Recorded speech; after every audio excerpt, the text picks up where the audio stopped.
यदि आप रजिस्ट्री करवाने जा रहे हैं तो नए नियमों के बारे में जानना बेहद ज़रूरी है, क्योंकि अब क्रेता की ही जिम्मेदारी होगी ज़मीन रजिस्ट्री कराते समय। कोई भी धोखाधड़ी निकलती है, फ्रॉड निकलता है, डबल रजिस्ट्री निकलती है, अंश से अधिक विक्रय निकलता है, तो ये आपकी जिम्मेदारी होगी। तो चलिए मैं आपको बताता हूँ, और ऑफिशियल नोटिफिकेशन देखिए जो रजिस्ट्री विभाग का है। और मैं आपको कई ऐसे उदाहरण दे सकता हूँ। देखिए, यहाँ भी दाखिल खारिज निरस्त हुआ, यहाँ भी दाखिल खारिज निरस्त हुआ कब्जा न होने के कारण, यहाँ भी देखिए डबल रजिस्ट्री अंश से अधिक विक्रय हो गया, ठीक है ना। तो यहाँ पे भी निरस्त हो गया। यहाँ पे आप देख सकते हैं शून्य अंश होने के कारण फाइल निरस्त की गई। सेकंड नंबर आदेश जो है, फर्स्ट नंबर यहाँ पे वो भी देख सकते हैं, अंश से अधिक विक्रय होने के कारण कोई स्वामित्व नहीं बचता, निरस्त की गई। तो देखिए, कई लोग हमसे ये जब फ़ोन करते हैं डॉक्यूमेंट चेक के लिए, वो पूछते सर ऐसा कैसे हो जाता है। तो देखिए, ऐसा हो जाता है। ऑफिशियल नोटिफिकेशन क्या है वो आप देखें, और जो भी लोग विशेषज्ञ द्वारा लीगल एडवाइस लेना चाह रहे हैं हमारे द्वारा, या आप कोई भी प्रॉपर्टी खरीद रहे हैं उसका डॉक्यूमेंट वेरीफाई विशेषज्ञ द्वारा कराना चाह रहे हैं कि भाई हमारी ज़मीन किसी भी तरीके से विवादित, अंश से अधिक विक्रय, डबल रजिस्ट्री, या मान लीजिए 116, 117, 98, ये सारी चीज़ें सही है कि नहीं, तो हमारा व्हाट्सएप नंबर आपको तुरंत वीडियो की डिस्क्रिप्शन में मिल जाएगा, ठीक है। अब आते हैं सीधा अपने टॉपिक पर साथियों।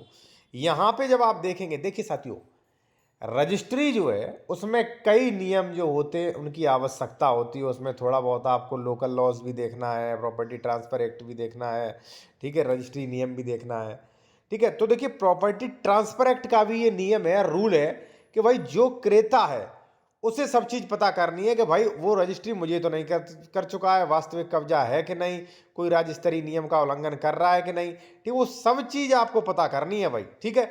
दूसरी बात, जो इनका ग्रेवियंस यानी कि विभागीय पोर्टल है उसका थोड़ा सा, हालांकि बहुत बड़ा लिस्ट है, वो नहीं दिखा सकता मैं, काफ़ी बड़ा, काफ़ी टाइम लगेगा, लेकिन थोड़ा सा आप देख लीजिए इसमें क्या क्या आ गया है।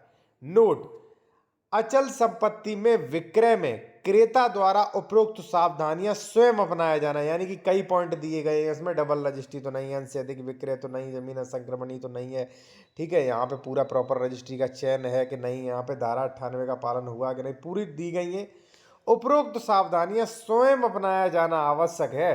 विक्रेता के स्वामित्व अथवा अधिकार से संबंधित किसी प्रकार की त्रुटि के लिए स्टाम्प एवं निबंधन यानी कि भाई रजिस्ट्री विभाग उत्तरदायी नहीं होगा।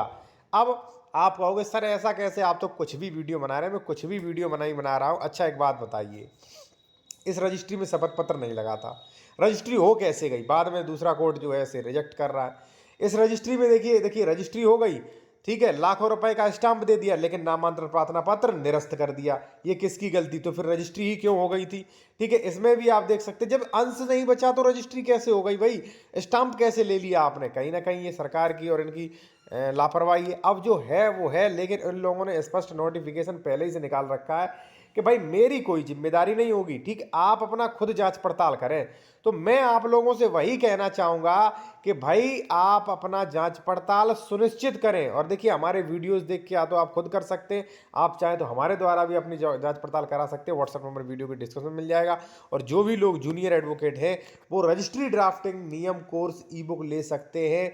ये हमारा व्हाट्सएप नंबर, स्क्रीनशॉट ले लीजिए। इसमें कई चीज़ें आपको मिल जाती हैं, जैसे मापन इकाइयों के बारे में, सभी की परिभाषा, सभी के सेक्शन, जैसे मान लीजिए सेल डीड, गिफ्ट डीड, वसीयत, power of attorney, GP, leave and licence, ठीक है, sale agreement, rent agreement, lease agreement, गोदनामा, सब, और सभी अपवाद, जैसे कोर्ट फीस क्या है, शहरी के क्या है, महिला का क्या है, स्टाम्प चौहद्दी कैसे डालें, हस्ताक्षर कैसे करवाएं, ठीक है, आबादी में कितना लगेगा, सभी यहाँ पे अपवाद दिए गए, और सभी के यहाँ पे फॉर्मेट, वसीयत वगैरह जीपी के फॉर्मेट दिए गए। इतना इंपॉर्टेंट ई बुक है, प्लस वीडियो भी है इसका। अगर आप लेना चाहते हैं तो व्हाट्सएप नंबर पर मैसेज करें, ठीक है। 390 रुपये इसकी फ़ीस है साथियों, ठीक है।